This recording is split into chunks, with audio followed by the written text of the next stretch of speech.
All right. I'm sitting here with OG Ron, Big Red, OG up out of San Jose. I'm starting this channel to give some light and give some information and actually record some of the history that is not spoken on in San Jose too much these days. I'm 45 years old. When I grew up in San Jose had a large black community. There's a lot of black folks out there. If you go to San Jose here in 2020, it's a lot of different other races there, and it's almost like black people were never there. So I wanted to do a couple of interviews on this new channel. I don't know if I'm gonna call it Shark Chronicles or whatever, but the interviews will be about some stories that need to be told, need to be recorded. Our ancestors, they recorded history in stone. If you go to the Valley of the Kings, you go all throughout the world where our people were, and that's all over the world. You'll see it on walls and hieroglyphics, and you'll see monuments. So this video will serve as a monument, and we got to give props to the people that came before us, whether any aspect that did it before us, and we got to give their respect. Flowers while they're living, like they say.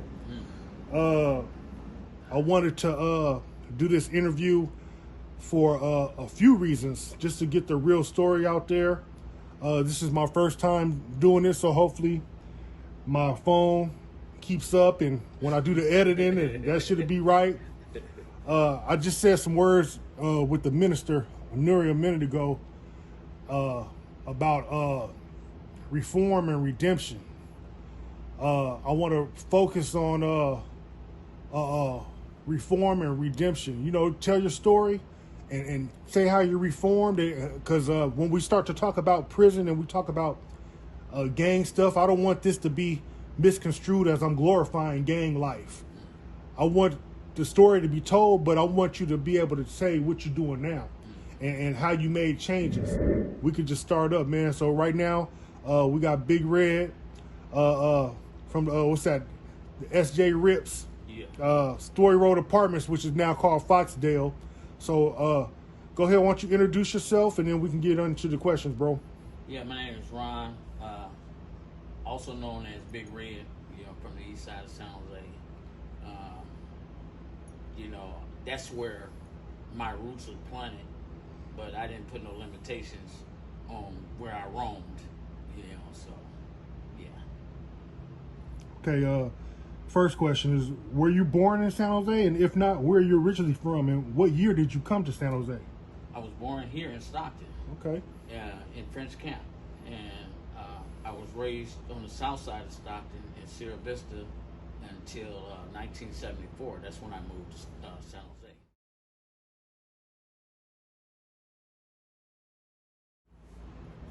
Okay.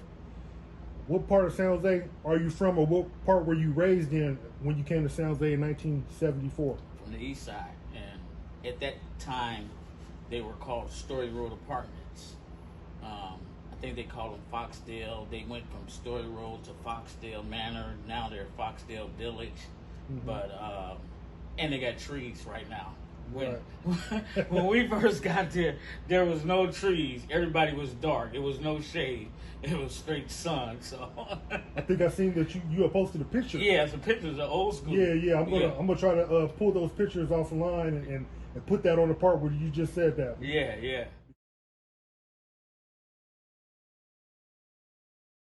Now I've been over there recently, and there's trees all over. There's shade. I can go sit in the shade, but y'all had it rough back then. Hot as hell. Yeah, we was drinking a lot of water and Kool-Aid. That's right. So, from your earliest memories, can you tell me what San Jose was like from your perspective? The people that were around your neighborhood, the places, the whole vibe of the city from your earliest memories as a youth being out there. From my earliest memories as a youth, San Jose was pretty diverse. Mm-hmm. Story Road Apartments was it was a predominantly black community. Wow. And then 75, 76.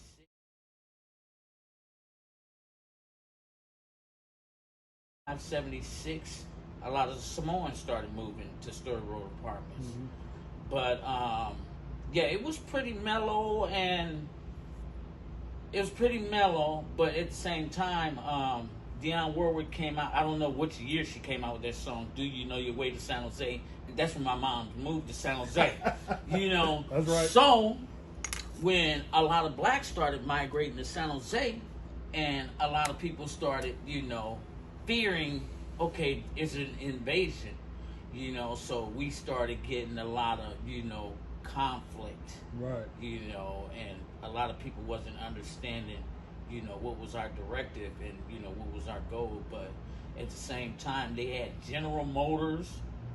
They had a lot of black people that was in there. I think it was right in Milpitas. General Motors was? Yeah, they had Ford Motor Company and General Motors, where Great Mall is. Now that you said that, right when you said General Ford and Ford was there, I thought about the Great Mall being there and how they had the cars in there. Yeah. And it was said in the mall on those displays that this used to be they got to keep a historical memory about. Yeah. Right. Yeah. Okay. So there was a lot of blacks here in San Jose.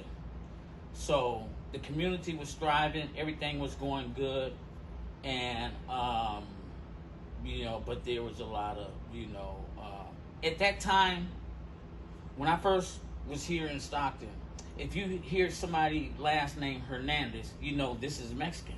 Right. So when I moved to San Jose, you hear somebody named Gonzalez. He wasn't Mexican because he didn't speak Spanish. All the Mexicans spoke Spanish. Right. So if I hear Gonzalez in San Jose, I'm like, that ain't no Mexican because he don't speak Spanish. And at the same time, from my perspective, that's what I thought, that they were acting white and they was being racist towards blacks at the time, which is the main reason why I started the gang, the RIPS. Okay. So would you say there was a lot of racism, or was it just from your perspective you felt it was racism? What your definition of racism was at that time? Yes. Okay. Because when I came from Stockton, a lot of my family members was Black Panthers. Right. And back in the late 60s, the police beat some blacks. Mm-hmm. So all the community started a big old riot, and they did this to the police, and they did this to the establishment, letting them know that you're not going to come in this black neighborhood, which is Sierra Vista, and beat no blacks just because they're shooting dice and and stuff like that. So when I came to San Jose, because I experienced the racism there, I knew how to identify it. So when I moved to San Jose, I identified that as racism because you're feeling threatened or you're trying to oppress us. We can't go here or we can't be here, and you're doing it based on the color of our skin, not because of nothing that we done. We never was disrespectful. We just enjoying life, going to the San Jose Theater where they had the Jose, and then they had the studio theaters, and we used to go from the east side all the way to Jose. Sometimes we would walk from the east side. What? Yes. Where was the Jose Theater at? Downtown? Yeah. Okay. That was, let's see, the studio was on 2nd Street, and I think the Jose was on 1st Street. That's a long walk. Yeah. So anyway, the encounters that we had, was like, okay. So that was when I started the RIPS. Were there any Mexican gangs then when the RIPS became? I didn't identify them then at the time, but later on, as the RIPS started, Barrio Horseshoe, Welch Park, Palmas, Vickystown, and all these emerged. Okay. And So. What schools did you attend while you're out there, and what was school like during this time? I went to Overfelt, man. Overfelt was, oh my goodness, Overfelt was awesome. I love that school, Right. It was cool, I mean, it was so cool to where we had too much freedom. Right. Yeah, we had too much freedom. So when you're older, you can recognize stuff like that. Yes, when I'm older, I can recognize that stuff. We don't go and take over this female's locker and put weed and guns and stuff like that. Right. Understood. Yeah. So school was how How were you a good student in school? Yes, I was a straight A student. Wow. You know, and when I got to high school, I started off at Lee Masson. Okay. When I came to Stockton, I was my last year in middle school, and I started off at Lee Masson, and then I went to Overfelt from there. Okay. You know, and when I got to Overfelt, I was so smart. I was like, this is the same thing. Right. You know, they teaching me the same thing. They can't teach me nothing. So I was like, that's when I started cutting school and partying and, you know, chasing girls. You know, the hormones started kicking in, and, you know, everybody had houses. It was a lot of black people that owned houses back then. It was a lot of black clubs, the 20 grand, Spats. Right. It was a lot of black owned businesses then. Yeah. Okay. And yeah, I felt that love and I felt that unity. Yeah, 70s. Okay, 70s. Yes.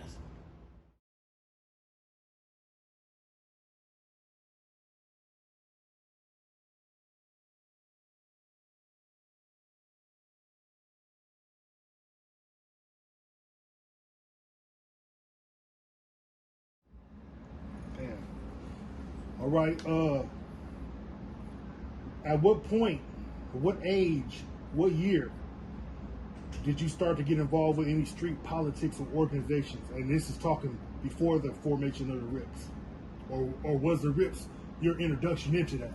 Yeah. Well, the RIPS was my introduction into street politics because, like I said, in Sierra Vista on the south side of Stockton, they had the Panther Party, and they was a vanguard to protect the community. Right. You know, from racism, from oppression, and stuff like that. So, I'm gonna give you the actual incident when I started the RIPS. One of my homegirls was walking from King Road down Story Road, down Poker Way, and she got jumped by some Mexicans. And this is when Poker Way, they used to hang out, you know, doing cruising. Right. So, you know, they was hanging out thinking, you know, can't nobody walk on this side of the street. Right. So after that happened, that's when I started the RIPS to protect our community, to protect our folks. Right. You know. So the RIPS, if you can get first and foremost, me with the limited knowledge I have on this subject as far as San Jose in the 70s and early 80s, because I was a child. I was born in 75. So, but I hear different things when I talk to people that are older than me. Most of the people that I've talked to have always given you your props and said, this is bread, SJ RIPS and whatnot. I've talked to some people that say differently, and I'm going to give this same platform to them so they can tell their side. And you know, it's always this side, that side, and the truth. Yeah. You know what I'm saying? Right.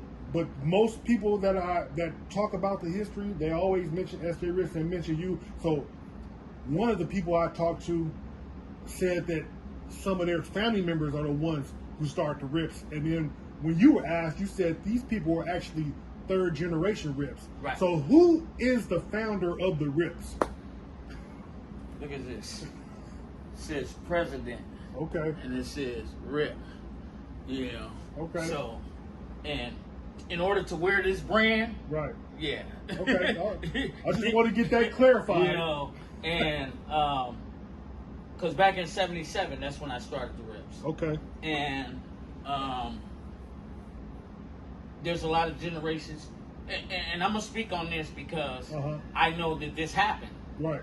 And this is the way other gangs have been misled and misrepresented. Right. Because there's a lot of people thought that I was going to be in prison for the rest of my life. You know, there was a lot of people thought that I was murdered, that I was dead. Right. You know, so individuals tried to take the fame and the glory. Wow. When they didn't put no work in. Okay. I put work in. That's right. You know, I made some sacrifices.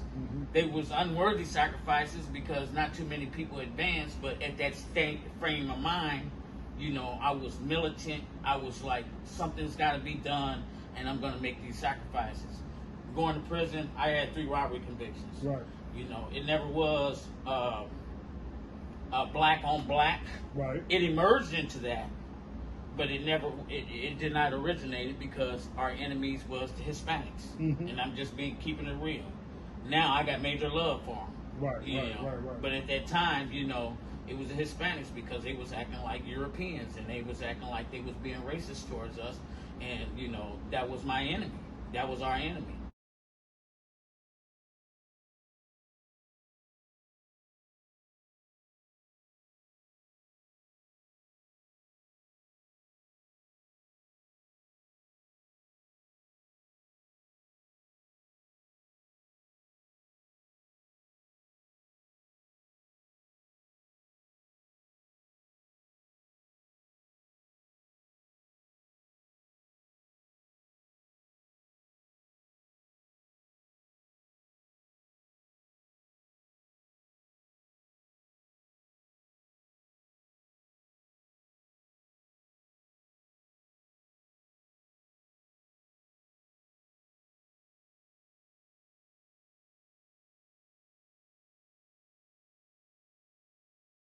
You know, and I even had encounters when I was going over to Rancho Verde, you know, back in like '78, and it was a gang across from Independence at the apartment complex called Vickystown. I didn't know it was a Southern gang, but that's what it was, Vickystown. Off of Jackson? Yeah. Las Casitas? Yeah. Okay. And so one time we had, you know, that's where we had a little conflict. Right. And then so they had a gang in San Jose in Story Road Apartments. We was all raised up with the Mexicans, so we came as a brotherhood after we had our little conflict. Right. But the San Jose, I forget the name of this Mexican gang, but it was right there in Story Road Apartments. And so we was like saying, we got each other's back. Okay. San Jose, it was right at the tip of my tongue. I'll think of it later. Right. But anyway, when other gangs came in, funking with them, we would have their back. So we started having conflicts with other gangs because we was backing them up. Right. And that was Horseshoe, Palomas, and a couple of other gangs and stuff. But then, as we grow older, and after I do a couple of, prison situations and stuff, it was black and brown. It was the blacks and Norteños against the Sureños and the whites. Right. So, all that punk on the street was eradicated, and then, when we brought it back on the street, we had a more unification, black and brown. So my next 3 questions, you just answered them all in this but that's fine. So, and one of my questions was, who are some of the founders of your neighborhood? But you're saying that you are the sole founder of the neighborhood. Me, Jamie, Kevin, Ray. I'm not gonna say the last name. Ray, right. And stuff like that. And there was some people that was before us, Jimmy, Ted, and all them, but they wasn't gang members. They was just our elders. Right. So I don't respect them as my OGs because they wasn't the gang before me and stuff like that. I just respect them as my elders. Okay. Yeah. But so we started it. Those names that was my next question. Those names you just named right there, those were some of the first ones to push that line for the originals. Yeah. Okay. Yeah. It's understood. Yeah. So now let's get into the name of RIPS, because a lot of my generation, of course, as you know already, San Jose has turned into a Crip city. Yeah.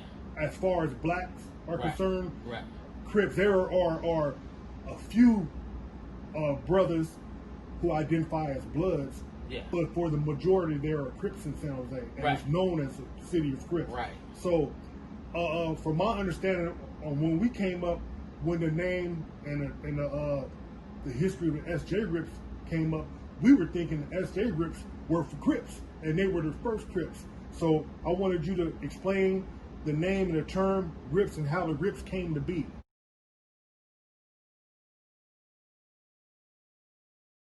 Yeah. Okay, so I had a friend of mine that used to say, yeah, instead of saying, yeah, right, he said, yeah, rip. And so he had left. He had went to L.A.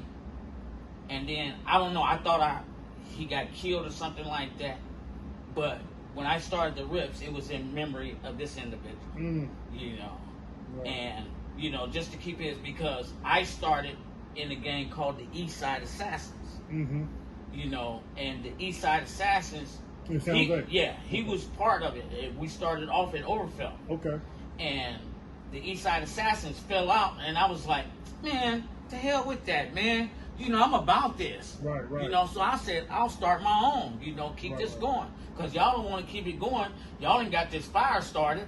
And now y'all want to, you know, mellow it out. And I'm like, no, I'm with this. So, That's right. Yeah.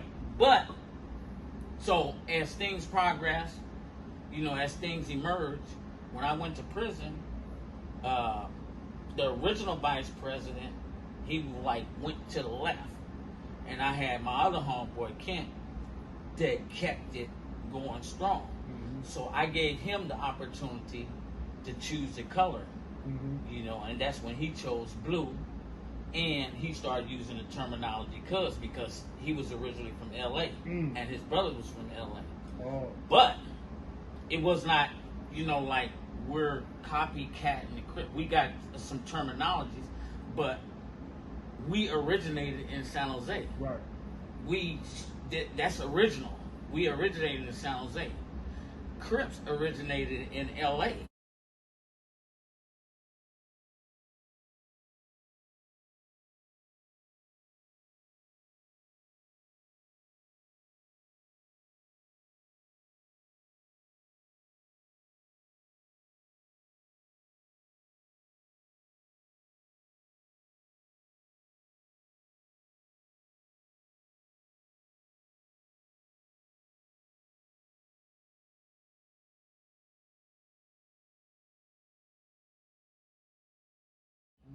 You know, and I don't have nothing.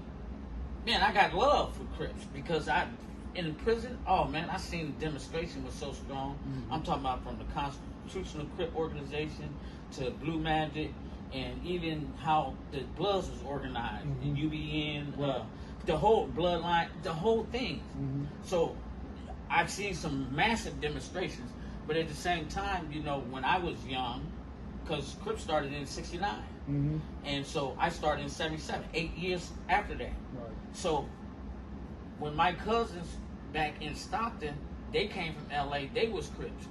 It was a vanguard to distract all the attention from focusing on the Black Panther Party. Yeah. Indeed. Yeah. And that's that, from my understanding from the individuals who I've associated with, Tookie was sending messages. I was doing a 2-year shoot program in '84, and Tookie was sending messages to everybody, you know, because they started conflicting with each other and taking it out of the context of how it originated and stuff, you know. Okay. Yeah. So, what area would you describe as the area or the territory of the RIPS? I know it was Story Road Apartments. Was it Story Road Apartments in the surrounding areas, or did you guys claim the whole East Side? The whole San Jose.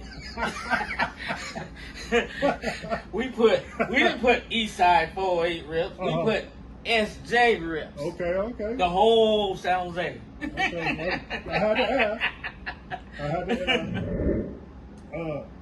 How was the relationships between the RIPS and other black neighborhoods in San Jose? Was it mainly peaceful or problematic? And what other neighborhoods sets were in San Jose at the time when the RIPS came? I didn't hear of none. Wow. It was one group called the Chosen Few. It was one group called the Fancy Dancers. Fancy Dancers, no, not the Fancy Dancers, Untouchables. But they were a dance group. And then, let's see, so there was Chosen Few. And then, this was in '77. Okay. Now, when I got out in '84, there was a lot of instant gangs just popped up. Right. You know. And so in '84, I hear of Seven Trees Posse, NHP, that ended up turning into Family Crip. Okay. And Seven Trees Posse ended up turning into Seven Trees Gangsta Crip and stuff like that. So anyway, and then Swamp Boys. Okay. You know, and they ended up emerging to Swamp Dogs and, you know, That's stuff 78. like that. I mean, yeah. 80, 84? 84. That's when I heard them. But okay. all the while, when 77, when I started the Rips, the only other gang that I heard was Chosen Few. Okay. And this Cuban dude, he tried to start international. No, he's tried to start a gang, and they didn't even last a week in Story Road Apartment. Yeah, we shut it down. Okay. Yeah. So when you came back home from prison in '84, yeah, and the other black neighborhoods, were the Rips still a factor in '84, and how was the relationship with them? Yeah, the Rips was still a factor, but everybody was trying to claim the fame. We had a few, you know, incidents with other gangs. Right. You know, it was only one, you know. And then in '83, one of my homeboys, you know, it was mainly against Palo Alto, East Palo Alto. Yeah. You know, we was funking with East Palo Alto. So in Story Road, the homeboy caught a murder beef and killed the PLR. Right. And, you know, but other than that, you know, the other little incidents, I mean, we had some incidents where, okay, I get in the car, I got the weapons, and I'm getting ready to light these fools up. Mm-hmm.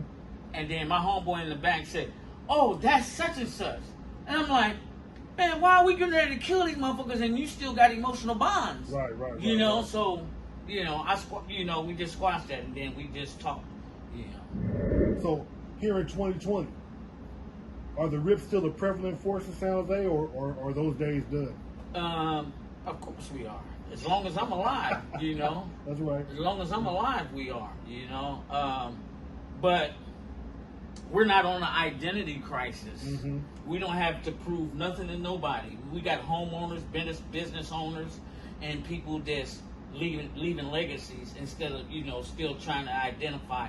I'm 59 years old. I don't have to prove nothing to nobody. And listen, you try to.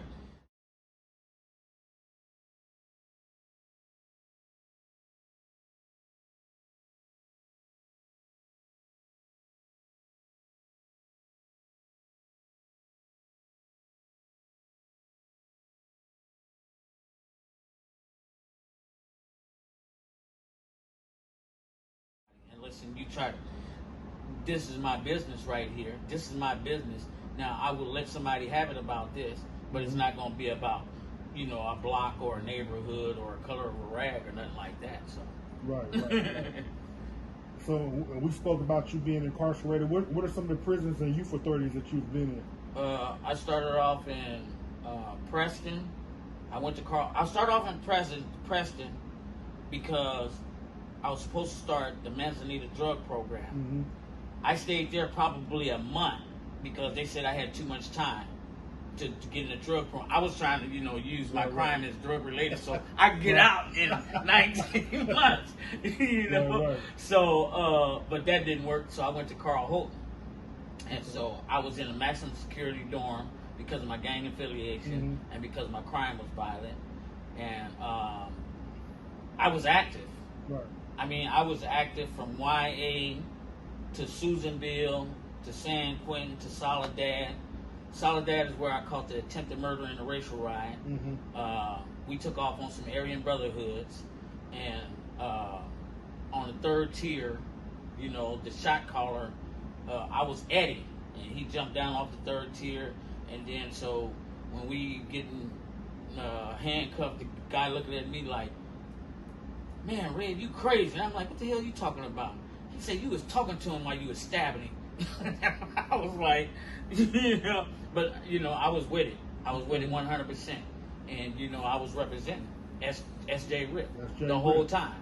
You know, I didn't join no prison gang. I didn't conform to no other gang situation. I was SJ Rip, but I was about my blackness because that's the way it started. It originated.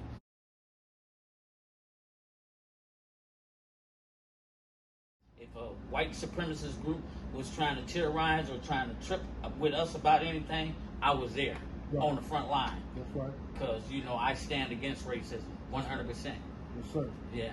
Do you think the RIPS have left any kind of legacy or blueprint for the neighborhoods or gangs that came after them, or influence? Well, I think that the only influence that we left was because when my homeboy started using the terminology "cuz" and chose a blue rag. But they're identifying with, and I said this probably on Facebook, if a person is representing a gang and don't know the origins of how it started, right, you're not really representing. You're misrepresenting. Right. You know.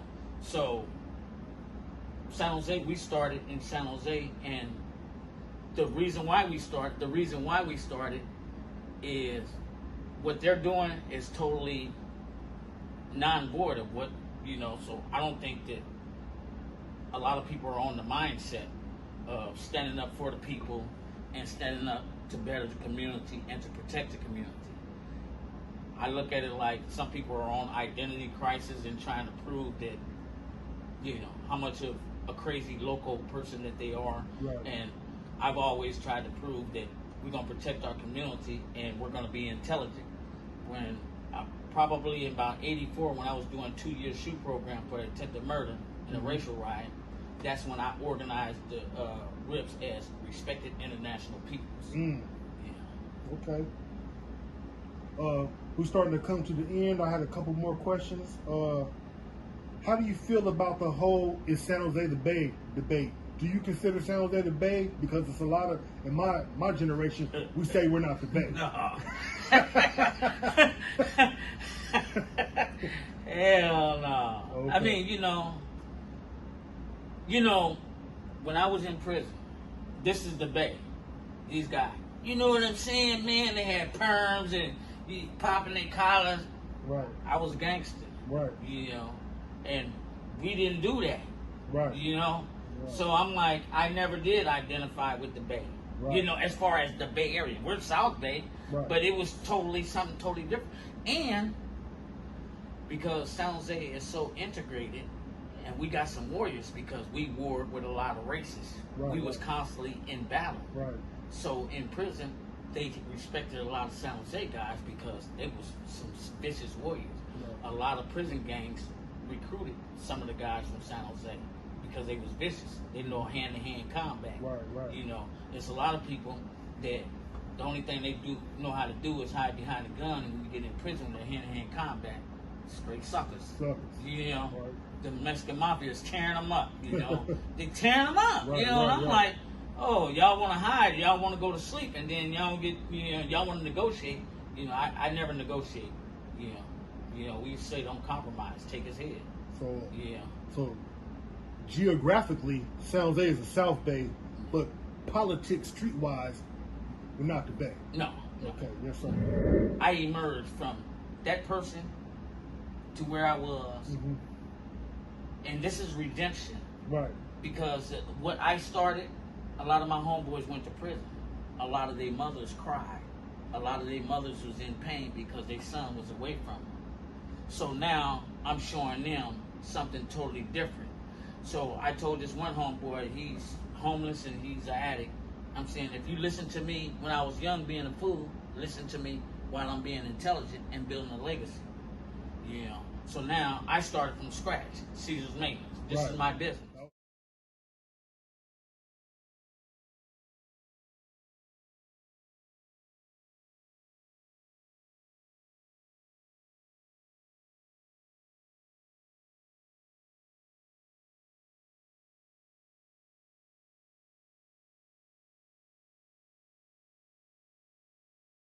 My next question. I got what you seven. doing now? I got seven employees. You know, after doing 22 years, and this is just a living proof that everything we touch turn to gold if our mind is right. Right. Because I didn't get no business loan, and I went out with that same energy that I did going back and forth to prison for 22 years. I invested that energy into being a productive business builder.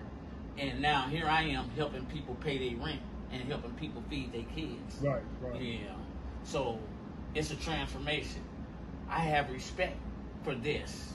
That's right. I'm not gonna make myself look like a fool. When I was in prison, everybody was saying, "Oh, Red, that motherfucker crazy."